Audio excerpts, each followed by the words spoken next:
The Lost City of Zed tells the story of the little-known British explorer Percival Fawcett and his 3 journeys to the Amazon, starting in 1906.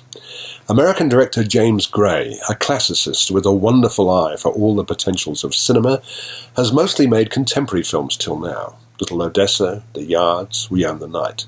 Though his last film prior to this, The Immigrant, was set early in the 20th century, at about the same time that Fawcett was making his perilous journeys up the Amazon.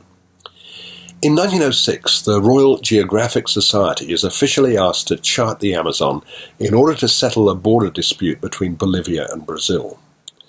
Britain is an interested party because of the rubber plantations located in the area. Fawcett, played by Charlie Hunnam, an army major, accepts the assignment because he's going nowhere in the military. As one officer explains, he's rather unfortunate in his choice of ancestors. Sirs, may I speak candidly? Please. My survey work was long ago. To be quite honest, I was rather hoping for a position where I might see a fair bit of action. Major, this is far more than just survey work. This is exploration in the jungle. The environment's brutally difficult. Terrible disease, murderous savages. The journey may well mean your life. At the very least, you will be gone for several years.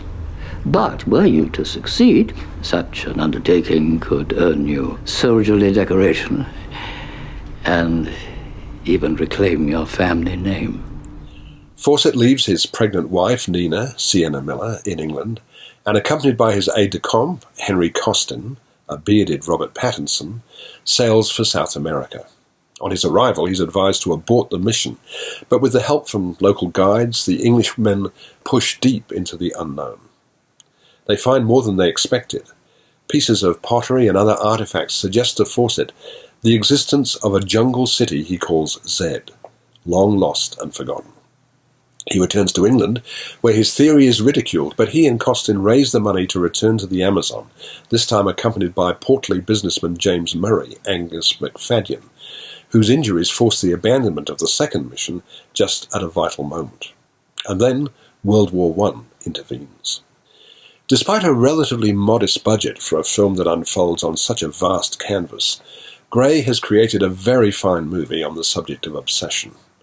What makes the rational Fawcett return again and then again to this remote and very perilous part of the world, where the natives are violent and unpredictable, and where the wildlife is decidedly unfriendly? Gray goes a long way towards answering this question in a key scene between Fawcett and Nina, whose feminist views make the stock role of the wife left behind far more interesting than is usual in this sort of movie. The film is based on a book by David Gran, and it's not only an important reminder of the courage of this little-known British adventurer, it's also a very satisfying drama in its own right.